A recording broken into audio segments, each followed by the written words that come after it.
You scroll through hundreds of job descriptions, but they all sound the same. You spend so much time on every application, but it doesn't seem to matter. You send off application after application, but never hear back. You thought the interview went so well, but it's a no. You jump through all the hoops. The news keeps saying how there are all these employers that are struggling to find people to hire. So why does finding a great job have to be so hard? It doesn't seem very logical or fair. It's not. The system is broken. It's not your fault. The process most people go through to get a job is awful. But here's the good news. The system isn't very smart. In fact, it's downright dumb. It can be beaten. How? Most prospective employers and employees today are using the same old tired strategies that have been around forever. It's like professional camouflage. Everybody just blends into the crowd. But you don't have to be that way anymore. You can get traction. You can stand out from the crowd to unleash your God-given potential, to help a world in need, to do work that matters, to earn what you and your family deserve. You can do this. You're meant to do this. There are bright things on the horizon for you. This is the way.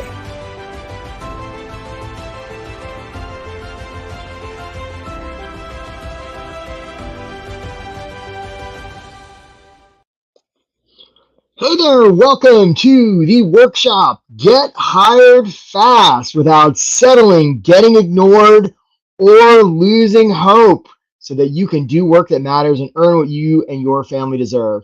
I really want to appreciate everybody who's here, and there's still a few more people joining us. My name is Eric Woodard. I'm a high-performance career and leadership coach based out of Washington, D.C., and this is one of the most favorite things I get to do are these workshops, because I get to meet so many people and actually just help a lot of people. And I really want to honor you if you've taken the time out of your Tuesday to be here, because it just shows you're somebody that takes your career seriously and you're willing to try new things. So if you would, put in the chat, I already see you there, Christopher, nice to meet you. Put in the chat like where you're from and how long you've been on the job search. One, I'm interested, and two, I want to make sure that everybody can hear me okay. And I know there's people watching us on different channels. So if you would, put where you're from and how long you've been on the job search. And we're going to get started without much delay right now. Let's see if I can make this all work. Okay, so look, guys, being on a job search can feel a lot like pounding sand. I see you there, Susie in Colorado. Nice. I see you there, Greg. Um, it can feel a lot like waiting on a glacier. Hey there, Jim, Eileen. I hear you. I see you there. Right? It can feel like being lost at sea. Hi, Sarah. Hi, Jeff. Hi, Alan. Yeah, you guys have been on the job searches for a while. I see you there. Right? Being on a job can also be like wandering through the desert. It can be like going into an arena. Hey there, SJ and Donald. It can feel a lot like peering into an abyss, right? So, hey there, Julio. So who is this for? If you're somebody who is unsure about the direction you want your career to go, if you've been struggling to find ways to describe what you do, hey there, Christopher and Leah. If you're uncertain about whether your resume is any good, if you've been wrestling with how to follow up after you apply, if you're tired of applying and applying and applying and then hearing nothing back, if you've been doing interviews that seem to go so well and then you get the no, especially if it's like the third round, there's almost nothing worse or more discouraging than that. If you feel trapped in a job you don't like, and especially if you're losing hope, this workshop could be for you. On the other hand, if you're just kind of really casual about your career, you're really just not willing to really do much work or get outside your comfort zone, or you're reluctant to take responsibility for the results you've been getting. If you really just do work to get money, if you're really just kind of really just committed to doing what you've been doing, and you know that it's the right way to go, if you're unwilling to be authentic, this may not be the kind of workshop for you. So what you'll learn: how to get hired fast without settling, getting ignored, or losing hope.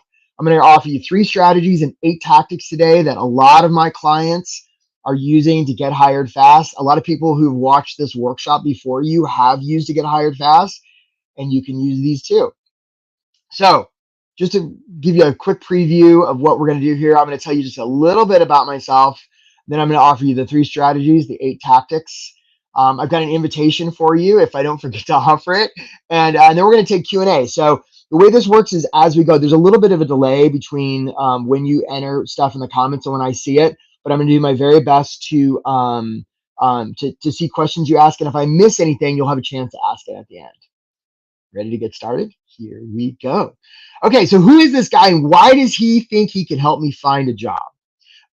So look, I grew up overseas. I grew up in Asia. I came to the States when I was 17 to attend college, and I had a rough time, right? I didn't really know much about career stuff. I had a hard time. I didn't understand like why there were no leaves on the trees in this picture. Like it was a little bit rough. And I eventually sort of found my way to Guam, where I worked as a scuba instructor.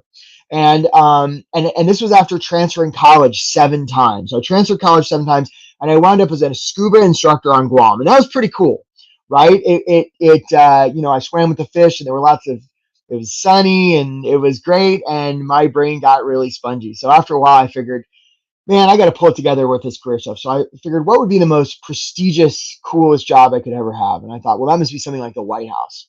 So I took out a piece of paper and I wrote the world's worst cover letter. I still have a copy of it. And I said, "Dear Mr. President, you should hire me." And I mailed it off. And I figured, well, I'm never hearing back from those guys. But about a month later, I was riding my bike past the Guam post office, and they came out and they said, "Eric, you've got this letter on White House stationery." So I opened it up, and it was an internship application.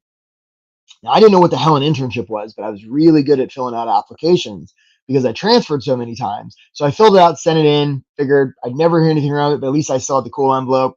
That got me thinking, and I applied to some grad schools. And I never really heard back from the White House, but I applied to some grad schools, got into one here in Washington, D.C., sort of landed with a backpack and a bushy haircut. And I was out running on the National Mall one day, and I ran past the White House. And I thought, those White House bastards, they never even bothered to let me know about that internship thing. So I found a payphone, I put in a quarter, and I said, "Hey, you bastards, what about that internship thing?" They're like, "Is this Eric from Guam?" I'm like, "Yeah, but I'm in DC now. I'm going to grad school." They're like, "Man, we've been trying to get in touch with you. You're supposed to start in the First Lady's office on Monday." So I said, "Well, that's interesting." So I went and got a haircut and bought some shoes, and I showed up. And look, folks, I don't know what your politics are. If your politics aren't like mine, please forgive me. This is back during the Clinton administration. I work in office of Hillary Rodham Clinton, and she was a great boss. And I worked with her at the White House. Eventually, I got hired on her staff, and I followed her to the Senate. And then I followed her to the State Department, where I helped represent the U.S. in front of UNESCO. And all during that time, a little bit later, I worked at the Smithsonian as director of fellowships and internships. And all during that time, both helping people with their careers, early professionals, later professionals, I saw a lot of people sort of seeing these same patterns where they really struggled with trying to figure out work. So now I coach, I do a lot of speaking, I do a lot of coaching, I've written a ton of books, right? I have lots of pieces of paper and certifications and doctor's degrees and all this amazing stuff, right? And here's all these people saying all these wonderful things about me, and you don't care about any of that, because what you care about is, can I help you? I don't know, maybe, probably. I've helped a lot of people. Let's find out. Let's see what we can get handled today in this workshop. So here they are, 3 strategies to elevate your job search. If you've been having trouble getting traction, my friends, listen up. So let's go. Strategy number 1. Let me ask you, and this is going to be something you're going to put in the chat. Who can tell me in the chat what a good resume is about? Put it in the chat. And every time I do these workshops, if I was really cool, I'd have like Jeopardy music. I'm actually going to do that next time, because I could do it. It wouldn't be hard. But because there's a little bit of delay. So tell me in the chat, like, what's a good resume about? Put it in there for me if you would. I'll be curious. Oh, Greg says impact. Nice work, Greg. All right. What's a good resume about? Marketing tools to promote yourself, says Susie. Right? Right. Any other takers here? Getting past the AI, says Stefan. Okay. Right? Julio says showing your value to the target audience. So I haven't seen the correct answer yet. And I could be wrong about all this. I mean, these aren't bad answers, right? Getting past AI, yeah. We can talk about simplicity and measurables, clear, concise description of yourself, 2 pages, telling your story. I like stories, but I'm not, yeah. Okay, so I appreciate all these. And so here's the answer. A lot of people think a good resume is about you, and that's incorrect. A good resume is about them. Right? If you want to be influential with another human being in any context, the first thing you talk about is them. Good resume is not about you. It's about them. So this is strategy number 1, right? If you can make your stuff, and when I say resume, it's your cover letter, it's your networking, it's your interview, it's your follow-up, make it about them. It's a whole different game, my friends. So strategy number 1, it's not about them, it's not about you, it's about them, right? So many job seekers think the application is about them, and that's not true. And it makes sense, because if the first job seeking we ever did was out of school, right? School is very much about you, right? School is about your cubby, your report card, your trophy, your certificate, your grade, your term paper, your diploma. And those of you who are seasoned professionals, and I know many of you on this call are, know that when you get to the working world, it's not about you. It's about the constituent, the client, the customer, the shareholder, maybe. But it's not about you. And look, good companies take care of their people, but that's a means to an end, right? If Google gives its people free lunch, it's not because the purpose of Google is to give Googlers free lunch. It's because Google gives Googlers free lunch, because if they do, the Googlers will make better Google. So just realize that this isn't about you, it's about them. Okay? Cool. Now let's talk about strategy number 2. I know there's a delay in the chat, so I'm not going to ask this, but if I ask what these things are, I bet many of you would correctly identify them as books, and you would be correct. Good job, gold star. Now, a lot of times we put these books in a big building, sometimes in the downtown area of a city or a town, and we call those buildings libraries, right? There's lots of shelves in libraries, and a lot of times on the shelves, maybe we put storybooks. Now, here's my question for you. On the front cover of those storybooks in those libraries, on those shelves, on the front cover of those storybooks, what are the words we put on the front cover of those books? Put it in the chat. What do we call those words that we put on the front cover of a storybook that's on a shelf, that's in a library, that's in a town, and maybe there's some little kid that's using a card? What do we call those words that we put on the front cover of a book? What are those words called? I know you know the answer. What do we call those words? There it is, Eileen, right? Titles. Yeah, Julio and Anika, good job. Those are titles. Susie's got it, right? We call those things titles, exactly. Now, isn't it interesting that we use that same term to label people in the workplace? Which tells me that just like titles are words to label a storybook, title are also words to label your career. And they can vary between industry and organization and geographically, right? It's just a story. So this brings us to strategy number 2. And I know somebody mentioned this earlier. Donald's got it right there, telling your professional story. I'm not sure about promoting yourself, Donald, but like stories. We want to tell stories. And the reason stories are so powerful, well, let me ask you this question. This is for the chat. What percent of human decision making do you think is emotional versus logical? Okay, so what percent of human decision making is emotional versus logical, right? Is it 60-40? Is it 50-50? So emotion to logic, put it in the chat, right? And so the reason stories are so powerful, that there's a lot of organizations out there that'll say we're data driven, and you've got to put numbers in your resume. And look, quantitative stuff is fine, right? So Susie says 90% emotional, Alan says 80% emotional, Jim 75, Stefan 85. Okay, I haven't seen the correct answer yet. Frank says 80. So most people agree that it's mostly emotional, but I haven't seen the correct answer yet. Okay, here it is. Okay, SJ, I see you there, right? It's 100% emotional. Decision making is 100% emotional. And the reason stories are so powerful is because that's how we convey emotion.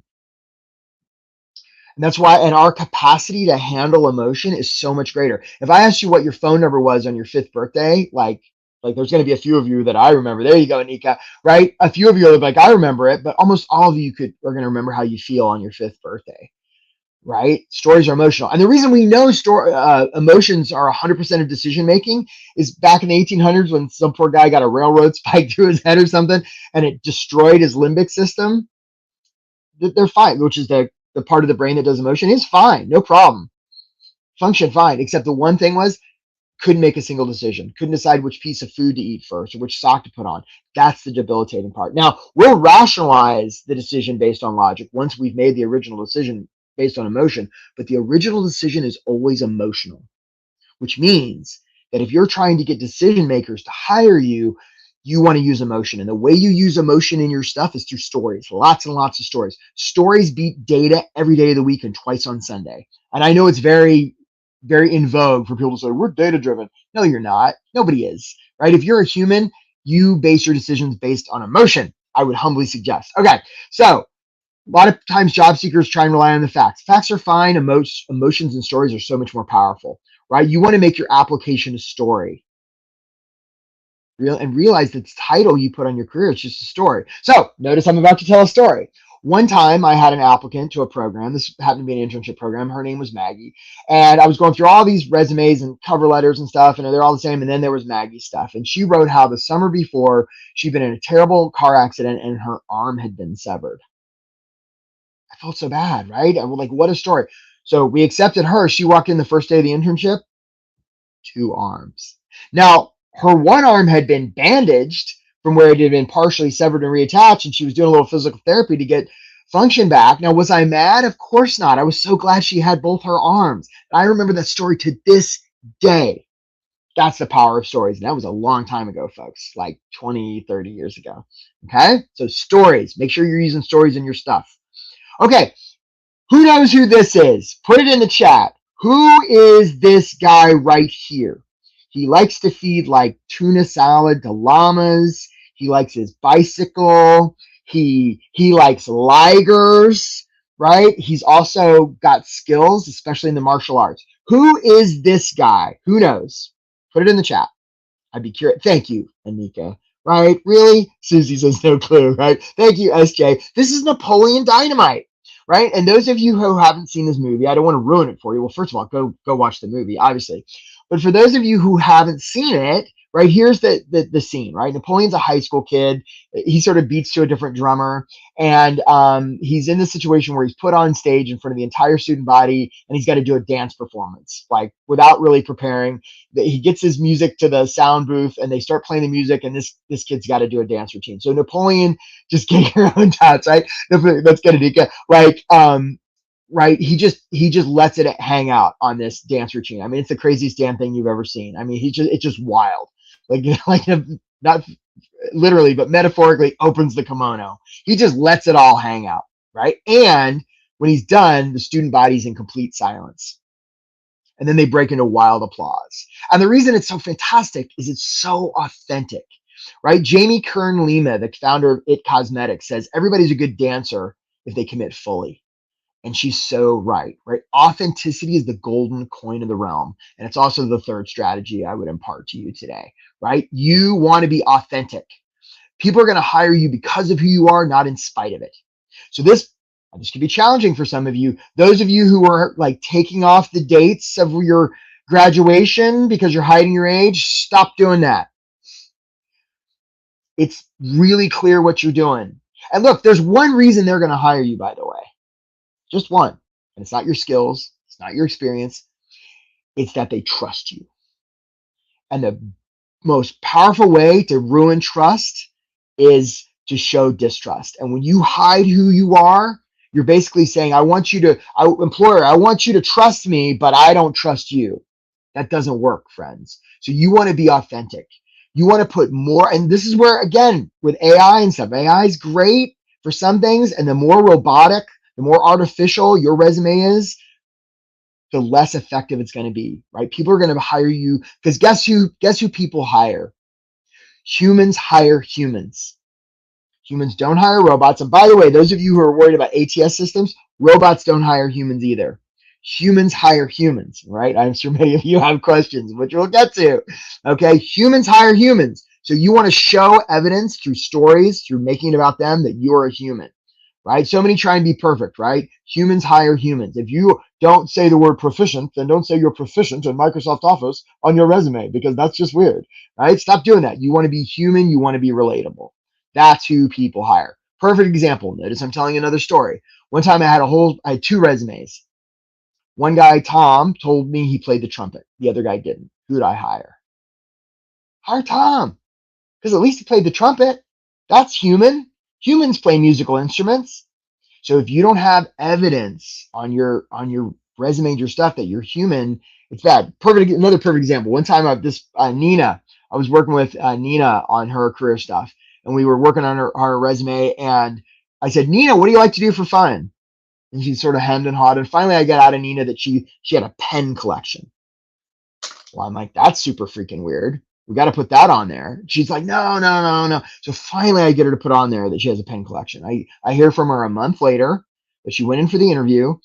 She in the interview talked about pens for 30 minutes, and then she got the offer. Right? Who would collect who would collect pens except a human? Right? Right? Like, that's a very human thing.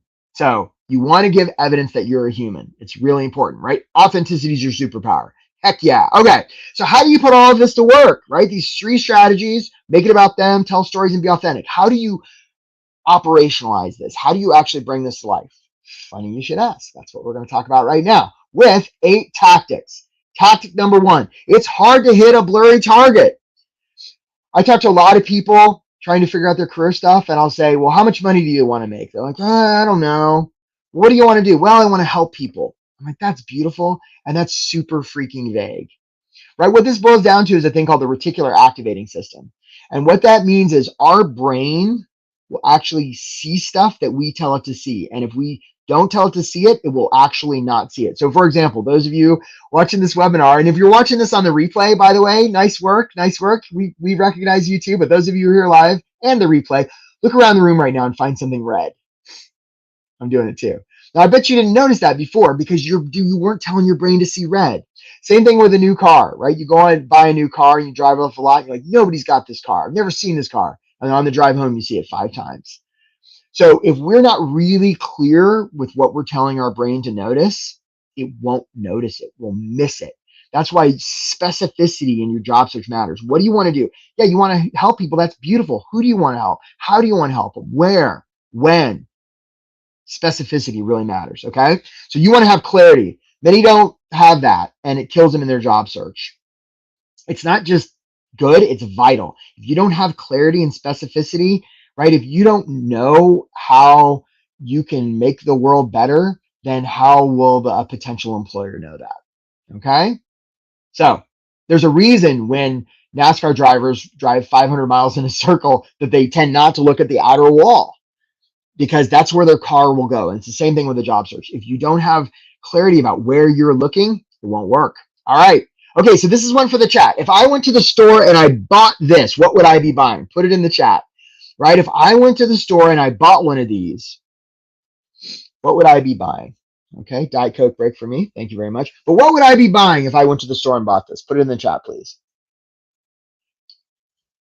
What would I be buying if I went and bought one of these things? Julio says a drill. Jeffrey says a drill. Yep, Alan, drill. Okay. What would I actually be buying if I bought this? Good answer. Solid. Stefan, that's interesting. Convenience, right? Because it's a cordless drill, maybe. Okay. Oh, James. Okay, guys, I want you to see James's answer. Yeah. Good, James, right? James, on to something. Because nobody needs this sitting around their garage, right? Nobody needs this sitting around their house. What they actually need is a hole, right? That's what you're buying here. Nice work, James. Like, that's what you're buying. You're buying a hole. And actually, you know what? You're not actually even buying the hole. What you're actually buying is a place to put the hook. And now that I think about it, you're actually nobody needs a hook sticking out of their wall. What you need is a place to hang the photo. You know, now that I think of it, nobody really needs a photo. What they want is the feeling they get when they look at the picture of their beautiful family that's hanging on the hook, that's in the hole that was made by the drill.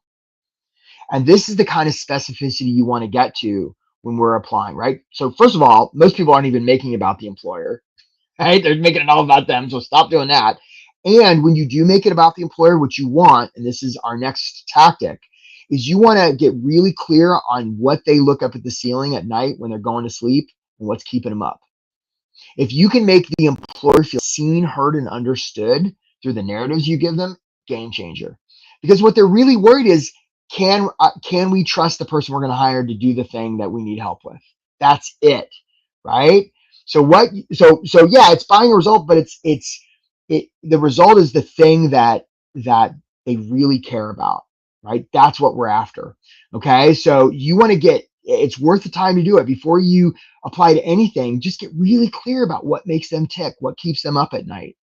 How can you make them feel seen, heard, and understood? How can you give them safety? See, this isn't about promoting yourself or selling yourself. This is about giving the employer safety, is what we're after here. All right, on to the next tactic.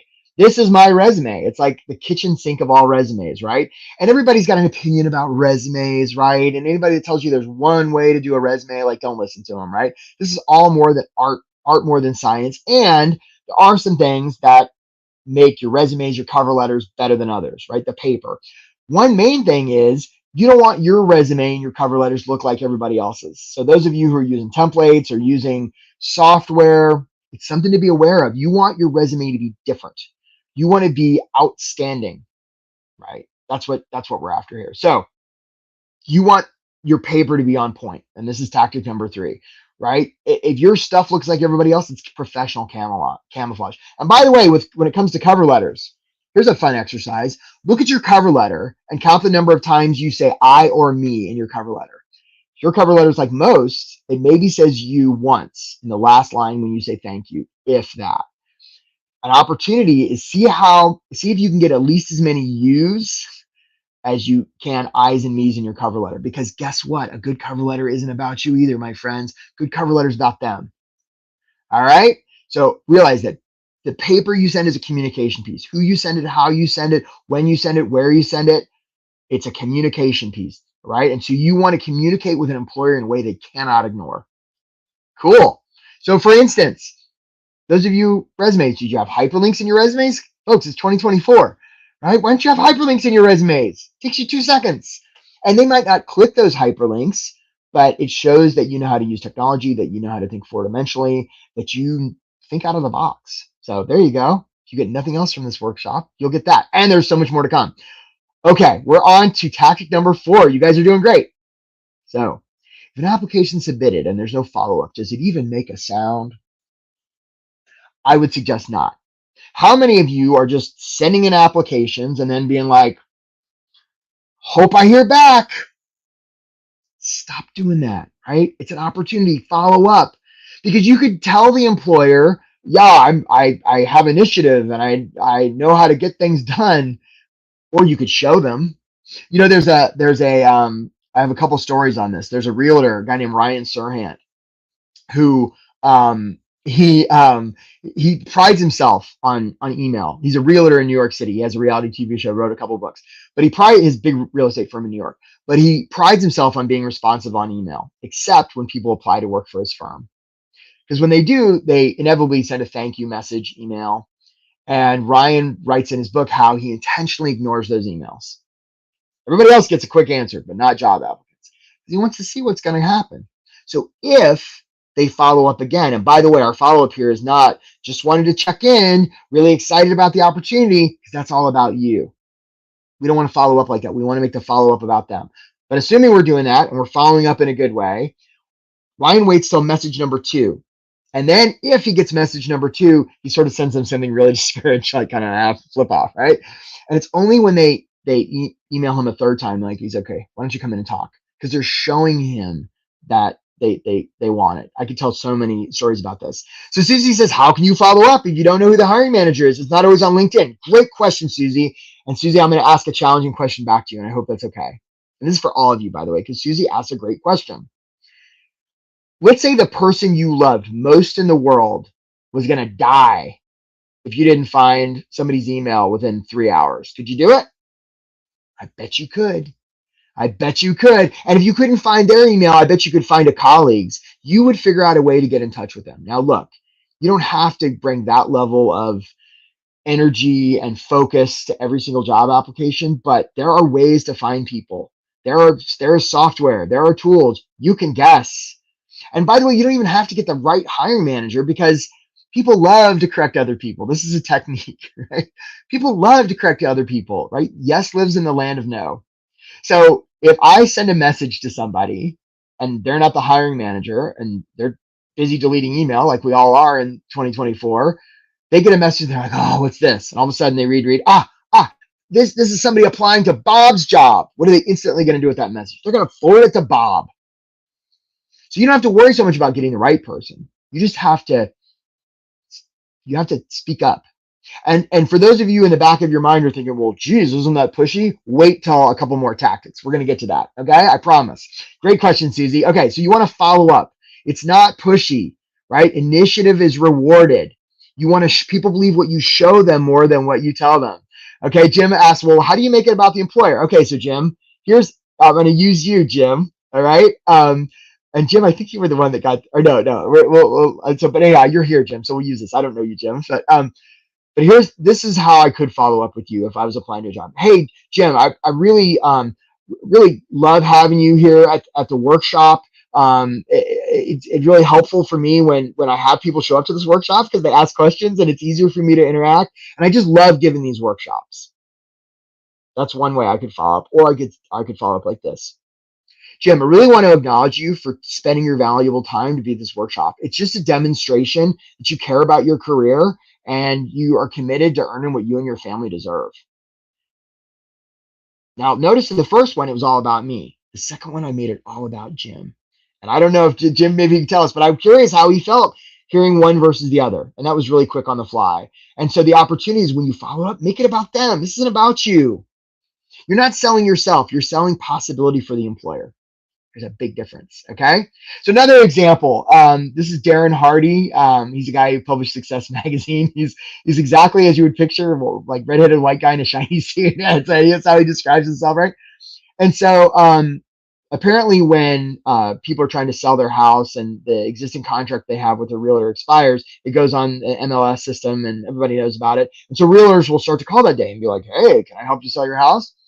Not Darren. Darren would show up in a full suit at 6 a.m. with a clipboard, knocking on the door. They'd answer and be like, who the hell are you? Like, I'm Darren Hardy. I'm here. I'm going to sell your house. Here's the paperwork. And if they sort of told him to go away around 10 that morning, they'd get a big gift basket. Right early that afternoon, one of his associates would show up with a sold sign and hand it to him and say, hey, you're going to need this when Darren sells your house. And Darren said he lost about 1 out of 5 for being too aggressive, but he got the other 4. Because people would be like, look, if you work this hard, to sell my house as you do to get my business. I'm going to sell my house in no time. So you want to show them more than tell them. And by the way, the reason Darren could do that and not feel pushy is something we're going to talk about here in a second. And it's right now. Okay, so this is tactic number 5. So I see you there, Jim. Great. So look, if you've been watching on the replay or you've been watching live and you've been sort of watching Oprah, like Oprah's not on anymore, but you've been watching something, Sally Jesse, I don't watch Days of Our Lives. All these great shows are no longer on. What's up with that? Anyhow, you've been watching TV, right? You've been looking at YouTube while you've been watching this. Pay attention. Come back to me. Zoom in, because this is the most important thing I can offer you in this workshop today. And here's my question. Let's say there's a lake, and in the middle of the lake, someone's drowning. Now, they're surrounded by other people in little boats. Okay, so somebody's in the middle of the lake drowning, and they're surrounded by other people in little boats. If that was a job search, who's the person drowning? Put it in the chat. Okay, so there's a lake, and in the middle of the lake, somebody's drowning, and they're surrounded by other people in little boats. The person in the middle of the lake's drowning and splashing around, and the people in the boats can see it. That was a job search. Who's the person drowning? Put it in the chat, please. All right, put it in the chat. I'll be watching Sally Jesse Raphael. I don't know if anybody even knows that show anymore, right? But like, put it in the chat. Who's the one drowning? If that was a job search, who's the person drowning? I see you there, Stefan. There it is. Look at Julie. Look at you. Look at you, overachievers. I'm seeing a lot of correct answers. Julio, Stefan, and SJ are correct. The person drowning, I feel you there, Susie. I feel it's like you. And a lot of people are join you there, Susie. It can often feel like it's us. Yeah, I hear you there, Eileen. It can feel like we're the ones drowning. And that's inaccurate. We're not the ones drowning. It's the employer. And the reason we know it's the employer is they've told us. They put up a job description that says, help, we're drowning in work. We can't make the widgets or do the thing we're supposed to do. We don't have enough people to do it. Help, we're drowning. The people in the boats are actually the applicants. Now, some of those applicants will act as though they're drowning, right? They'll go up to the drowning employee and be like, oh my God, take me, I'm the best. And the poor employer will scare the hell out of them, or maybe they'll get hit in the head and they'll drown. It'll be very sad. So we want to realize that we're not the ones drowning. We're the one in the boats. And when we approach employers, the energy we want to bring is, hey, we don't want to approach employer and be like, look, my boat's the best. I'm the best boat. I'm the best rescuer. Nah, right? What we want to do is go up to those drowning employers and say, hey, really understand you're drowning. That must be so scary. You must feel really alone. Really understand you're drowning. Let's have a conversation to see if I'm the right one to pull you out of the water. And just so you know, I'm not going to be trying to look good here for you, because what's important here is not me looking good. What's important is I'm not the one that pulls you from the water. What's important is you don't drown and die, because your life is too important. And what's possible for you is too important. Your potential is too important for us to let you drown. So we won't be doing that today. Are you looking for help? That's the energy you want to bring to your job search. And if they don't want you, that's great, because there's lots of other people drowning and there's lots of other people in boats. My friends, you are serving cake with your job applications. And if they don't want what you're serving, that's fine. But you don't have to make yourself small in your job search. You don't have to go on bended knee. You are not doing anybody a favor, or they're not doing you a favor by talking to you. Okay? So if you get nothing else from this workshop, tactic number 5, mindset, right? You want your mindset to be one of service, not needy. Needy is creepy, right? You don't want to be like, I hope they pick me, or because they would be lucky to get you. You want to approach them from a place of service. And this isn't about selling ourselves, right? Selling people is creepy. Like, we've gone over this historically. Don't do that, right? Don't sell yourself. And people who want to buy people is even creepier. So you don't want to work for somebody that's interested in buying you, right? What you want to sell is possibility for them. You do this in your job search, my friends, it'll be a game changer. Okay, we're on to tactic number 6, right? We're in the final stretch here. Now, this is a crab. And I know it's not the right kind of crab, because I'm about to talk about The Deadliest Catch, which is, those of you who don't know this show, it's a story about fishermen in Alaska. They're all on this very icy pitching crab boat, right? It's dangerous, and guys go over the side. But the way they fish for crab is they lower these big steel cages into the water. right, with a little bit of bait. They put them on the ocean floor to catch the crab. So Bob the crab comes along, sees the bait, and says, "Ha ha, free lunch." So Bob goes into the big cage and starts nibbling, right? And all of a sudden, his buddy Charlie says, "Look at that! Look at Bob. Bob's got free lunch. I'm going to where Bob's going." So Charlie goes in. More and more crabs start to join, and eventually the bait's gone. Now, here's the interesting part. Anytime a crab tries to crawl out of the crab pot, the crab cage, the other crabs will pull him back in because instinctively crabs like to be with other crabs. It makes them feel safe. More and more crabs join, but nobody leaves. Like it's like the Hotel California, right? Now everybody comes in, but nobody leaves. And if a crab tries to leave, they'll pull off one of his limbs, or they'll even do a crab murder. Like the crabs will kill a crab for trying to leave. And of course, at the end of the day, what happens? They all get pulled up and become dinner. This brings us to tactic number 6, your environment. It's really important. If you're not in an environment that's supportive in your job search, it's no good, right? An environment can be the people you're with, literally the things your eyeballs see, right? If you got piles of trash, and stop that. Go to a place that's going to be uplifting. If you're consuming media that drags you down, reading books that aren't supportive, you want to make your environment optimized for elevating your job search. A lot of people don't even consider this, and it's game changing. You don't want to neglect this. Some of you have heard about reference groups, right? You're the average weight, income, education of the 5 people you hang out with most. That's accurate. So if you're like, look, some of you may be with people who are dragging you down. They may not be your chosen family. That's okay, right? Set boundaries, right? But whatever you have to do to safeguard your environment, make it a priority. All right, on to tactic number 7, interviews. I'm about to give you the best interview advice in the world. Are you ready? I'm going to assume so because the chat takes too long. Okay, here it is. Okay, listen carefully. When you go into an interview, don't answer their questions. Right? If you go into an interview and you're all nervous because you're worried about the questions they're going to ask, and what if you don't know the answer? Stop doing that. Because really, and those of you who have interviewed others, this will sound familiar.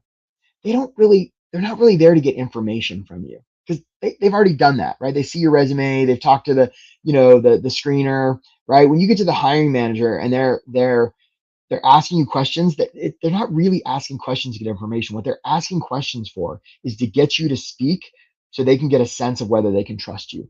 They're basically making mouth noise to get you to make mouth noise so they can evaluate your mouth noise. So you might as well make mouth noise that serves them. Because a lot of times they're questions like, tell me about yourself. Like that's not really a question that's going to serve them. They already know about you. So if somebody asked me that question, I'd be like, I'll tell you about myself. There's a lot of possibility for your company. Specifically 1, 2, and 3. And to answer your question, telling you about myself, I've crushed it in all those things in other places. What would you like to hear about? Right? Just because they ask a question doesn't mean, or if somebody asks you a question, it doesn't even relevant. You can say, that's an interesting question, but you know what? Question that's going to serve you better is this question. I'm going to answer that. They'll be like, okay. Right? Because what they're after is they're trying to get a sense if they can trust you. So tactic number 7, don't focus on the questions, focus on the answers that you're going to give and also the stories you're going to tell. Because at the end of the day, if you say stuff that makes them feel seen, heard, and understood, if you say stuff that makes them feel safe, that makes them feel like they could trust you, they're not going to be like, well, you didn't answer the question. Okay? Final tactic, offers. Here's the thing I see about offers. A lot of the clients I work with, when they come to me, I'll say, well, how have the applications been? They'll be like, well, I'm really particular about where I apply. I'm like, why? Well, if I get an offer and then I have to take it and then I have to move the family to Connecticut, one thing leads to another. Stop. Realize that you don't have to worry about whether you're qualified for a job unless and until you get the offer. Same thing with whether you want a job, because they'll decide whether you're qualified. And how can you know if you want something unless and until you get the offer? So that's the opportunity here. Don't worry about whether you want the job or you're qualified for it unless and until you get the offer. It's very understandable that you would focus on it, and it's optional, right? So you can apply liberally from a place of service. Instead of asking questions like, is this a job I'd want? Ask questions like, is this a place I could help?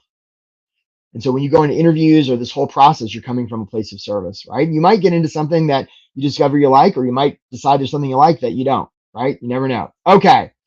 So write this down. In order to get hired fast, you want to have a great mindset. You want to make sure your paper's dialed in. You want to be following up. You want to be networking, using your network. You want to be dialing in the interviews. You want to make sure your offers are on point. Okay. So some of you are going to hear this stuff. I'll put this up so you can hear it. Some of you are going to hear this and you're like, wow, this is a little bit different than stuff I've heard before. This is maybe in some ways a little bit opposite of what I've heard before. I'm going to take this and run with it, and it's going to be awesome. And just so you know, people have done that and they've done really well. And some of you are like, I want to do this, and I'm wondering if I could get a little bit of help. And I have a program. There is a program, which I'm going to tell you about briefly, and then we're going to take questions, right? It's called Get Hired Fast. It's awesome. Comes with a lot of stuff, and it gets people hired fast. I get a lot of people hired fast. Involves a lot of one-on-one coaching. There's a group program. And the thing about it is, folks, I'll just sit on this for a little bit. I'm a pretty terrible salesman, so I'm not trying to pitch you on this, right? But your best thinking has gotten you here. And the results you're getting now are perfectly attuned to the system you currently have, which means that if you want to get different results than you've been getting, whether it's my system or another system, like use a different system, please. Because you know what the definition of insanity is, right? It's doing different things. It's expecting to get the same results by doing the same things. Yeah, that doesn't work. And for those of you who, well, how much does it cost, Eric? I charge people $3,000 to work with them for 12 weeks, and we get hired fast, and that comes with the guarantee, comes with a lot of stuff. And for those of you who are like, I could never afford that, here's a question to ask is, how much is it costing you for every week you're on the job search, right? If you want to make $120,000 a year, that works out to about $2,500 a week, which means that if by doing a program like this, by investing that, and you got hired a week sooner, and you would break even. Anyhow, so thank you. I appreciate that, Christopher. I appreciate all those nice things you're saying. So look, guys, the reason I have a coach is it gets me results. And I pay my coach so much money, it makes me want to throw up. And the reason I do it is because it gets me results. And the same is true for you. This is one more thing. This is like going to a gym. You can go by yourself and you can lift weights and you'll get results eventually, or you can get a trainer and you get bigger muscles faster. Because the only mystery here is time. You're going to find a job. You definitely are. You're going to find it. The only question is time. How long is it going to take? And so the reason to invest in a program like this is to speed up that process. So if this is something you're interested in, let's talk. I'm going to put this in the chat, and I would really welcome you. Hopefully this works. There it goes. Like, if you want to schedule time with me, if you want to schedule a time to talk, we can do that, especially if you're interested in possibly investing in a program. We can, this is one-on-one with me. Nobody else will be doing this, right? We'll spend an hour or so. We can take a look at your career and just unpack what's going on with you. This is part of my practice. No strings attached. Some people who do these calls sign up with me long-term, and a lot of people don't, and that's fine. Because, and I'm practicing what I preach here, this is coming from a place of service. Because the reason I do what I do is I hate job searching, and it's such a dumb process and drives me crazy. The world needs more of you. If you're showing up for this workshop, the world needs more of you. So that schedule is quickly filling up for the people on this call. So if you want, go ahead and book a call now with me so it doesn't fill up, because I've only got vacancies for a couple of weeks future, and then I'm going to go away for a couple of weeks. So don't let my calendar fill up. If you're interested in talking to me, let's do a call, and let's see what we can get handled. And let's take questions. So who's got a question? I know I'm going to look back here through the chat. You guys have been a great audience. So many of you have stayed here. We answered Susie. Okay, so Jim asked, please give it an example. We did that one, right? We took care of that one. Okay, but I know some of you asked about ATS, right? How do you get through? I see a couple more questions here, right? We'll handle the ATS question. All right, Frank, we'll see you soon, buddy. So how do you get through the ATS? So here's the thing about ATS. It's sort of like a myth.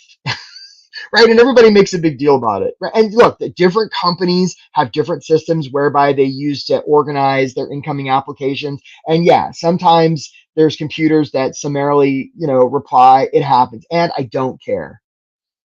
The opportunity here is to connect with a real live human, and if it's not HR, circumvent that and find a hiring manager who's actually a little bit impatient with HR, because why is it taking so long? I'm drowning in work. And trust me, I can't tell you how many of my clients get those automated no's. and we just circumvent our HR friends who we love. Nothing wrong with HR. We circumvent, we find a hiring manager. The hiring manager goes to HR through the back door and says, I want to talk to this person. They're like, well, we already said no. And the hiring manager says, I don't care. And all of a sudden, magically, they say, congratulations. We know we sent you the no 2 weeks ago. Congratulations. Now we'd like to talk to you. Happens all the time. So don't fall into the trap of trying to please a computer. You have thumbs. You can do better than that. All right, let's see here. Jim asks, my internet connection dropped when we discussed environment. Please review that tactic again. Thank you. Jim, sorry about that. And hey, just so you know, you guys are going to get the replay of the environment, of this whole workshop. So you're going to get the replay. Basically, Jim, the gist of it is like, don't neglect your environment. If you're in an environment, your people or anything that are dragging you down, like get that handled, right? It's an opportunity. Jeff says, how do you stop age discrimination if you don't hide graduation dates? Great job, Jeff. A great question and great job. So here's the thing. The reason they're going to hire you is not, or they're not going to hire you, or they aren't going to hire you. It's not because you've got a gap in your resume. It's not because of your age. Now, look, I want to be really clear. There's a lot of isms out there. Ageism, racism, sexism. I'm not here to say there's not isms. Nothing about this is fair. And at the end of the day, the reason they're going to hire you is that they trust you. And they're going to see how old you are when you come in for the interview. So I have seen this happen where, and those folks who are like, don't put more than 15 years experience on your resume because anything before that doesn't matter. You know who says that a lot? People who don't have more than 15 years experience on their resume. So don't follow that. Like it's never the scandal, it's always the cover up. They're going to hire you because of who you are, not in spite of it. And then if they're not going to hire you because of your age or your race or your gender, or whatever, like you don't want to work there anyway. And I get that's hard when you've got bills and there's scarcity, and like you don't want that. That's toxic. Not to mention illegal, but whatever, right? So like, yeah, own your age. The reason they're going to hire you is because of it, not in spite of it, I would humbly suggest. And for those of you who your dates just magically disappear, or for those of you who don't put your high school on your resume, what you doing? Right? I talk to people. I say, hey, where'd you go to high school? They say, oh, I went to American School London, International School Bangkok. No. Right? We instantly have a connection. Where'd you go to high school? This little small town. Instant connection. My brother's uncle's cousin, sister who lived there, right? You're basically messing up your chances of getting hired because you're hiding of who you are. I would humbly suggest. Okay, enough about that side bug. We'll see you soon, Frank. What if they ghost you time and time again? I hate that, Susie, even if you try to follow up. Great question. So here's the opportunity here. We want to live in a world of strong agreements, which means that if we talk to a recruiter and they say, I'll get back to you, Susie. Say, you know what? I really appreciate this call. Really appreciate your time. That sounds fantastic. And can I ask you a question? They'll say, sure. What do you mean? When you say you'll get back to me, what do you mean? Oh, well, I'll get back to you next week. Fantastic. So when you say next week, what do you mean? Friday, Thursday? Oh, well, Friday. Super. Sounds great. Now, let me ask you something. When you say Friday, how will you get back to me? Email, phone, carrier pigeon? Well, I'll email you, Susie. Great. That sounds great. Now, one more question. For some reason, you don't email me on Friday before 5. How will we handle that? Well, Susie, I guess you could call me. Great. What's your number? Susie, most people don't ask these questions. Thanks for noticing. I'm not most people. I'm different than the other people you're talking to. I work in terms of agreements. And I want to make sure you understand that if whoever you're representing hires me, this is how I'll work in their company too to make miracles. Now, look, is it possible that would make them angry? It's possible. Or they could just be kind of like, God dang. I don't know. That's how you handle it, Susie. And look, you can still do that and still get ghosted. But you want to show people that you're not messing around. Because this was what this would be like. Going back to our swimming metaphor, right? This would be like somebody's floating motionless at the water. And you said, hey, buddy. And they ignored you. Right? You would splash them. You would call them. And if they finally looked up and they said, Susie, I'm just snorkeling. Leave me alone. You'd be like, no problem. But you wouldn't just take their ignoring you for an answer because you'd be so committed to serving them. So that's a mindset thing, Susie. I hope that serves you. Great question. Stephen says, in the paper section, are you saying just use a higher grade of paper, putting something attention grabbing? So Stephen, it's a great question. And a lot of times we actually don't print resumes anymore, right? So you want to put things in your resume that make you stand out. And these can be, for instance, the sections I have instead of putting experience, and this works for me, right? This is my personality. It's authentic for me. I say something like Eric denting the universe, right? And instead of education, I put lifelong learning, right? I put things in there like, hey, here's a video of people saying nice things about me, right? I'm doing, and this is the thing I work with when I work with clients to make their resume stand out. And really, a resume is just a calling card, but the purpose of it is just to get attention, right? Just to get through, because what we're after here is to have a human to human conversation, because that's where they're going to learn to trust us, and that's what's going to make them want to hire us. So hope that serves. Lots of ways to make your resume stand out, make it different. Christoph, I'm in the web industry. How do you stand out when all JD, when everybody, so job descriptions have 3 applicants within a few hours. So first of all, thank you, Christoph, for the question. That's presuming that LinkedIn's telling us the truth. And it's very likely it's not, or it's very likely those are just people who've clicked. So like Amazon saying there's only 9 left. Nah, right? And by the way, it's great that there's 300 applicants because most of them are going to do exactly the same thing. The resumes are going to look alike. They're gonna apply and not follow up, and they're gonna have the same sections. And so the opportunity for you is to be like, hey, you don't have to go through those 300 applicants. Let's just have a conversation to see what's possible about you and your company. Because this isn't about me. This isn't about the 300 applicants. This is about what's possible for you. That's how you stand out. There's throw best practices out the window, because that's what everybody else is doing. It's professional camouflage. The opportunity is to be less automated, more human, more conversation. That's what we're after. More service, not selling or promoting yourself, serving them. You do that, you can have 100,000 applicants, and it doesn't matter. If you're the one focused on service, you'll stand out. And this is easier said than done. It's hard to do by yourself. That's why you hire a coach. Just saying. Okay. So Susie said, I've tried to send direct messages to the hiring manager. Crickets. It's so deserving to get rejected and ghosted. It is. It really is, Susie, and I hear you on that. And it's gonna happen. It's sort of a condition of the game. And the opportunity is to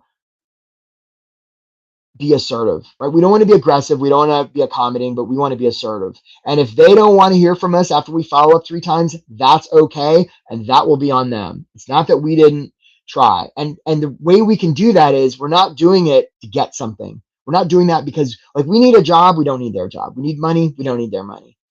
There's only one Susie out there. So act accordingly. Can I address Jeffrey's question? I want to say I did. I did. Yeah. Hopefully you heard that. Let's see here. Oh, lots of great questions here. Put the list back up. Oh, okay. I'll put the list back up. Here we go. Thanks for asking. There's the list right there. Hope that serves you, Neo Show. Thanks for asking. So you have 30. So if you have 30 years, show it. Absolutely, Frank.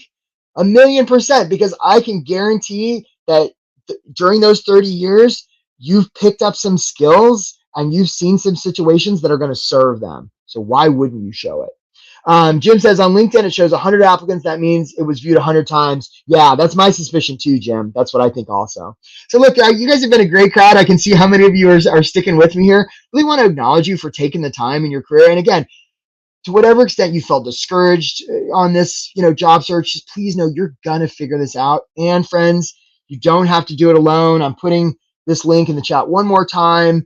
Like, schedule a call with me, and especially if you're in a position where you can make an investment and get this handled. You don't have to do this alone. You don't have to wake up every day and keep waiting and waiting and waiting and saying, I hope this is the day. I hope this is the day. I hope this is the day. What if this workshop is the thing you've been waiting for, right? I'd like to think it is. It's been that for a lot of people. So I really acknowledge you for being here, and just thank you for what you're doing to go out and help a world in need through the vital work you do. It really, really matters. I just wish you all the best. And if you want to have a conversation, let's make it happen. Great job, guys. Have a great day. See you soon.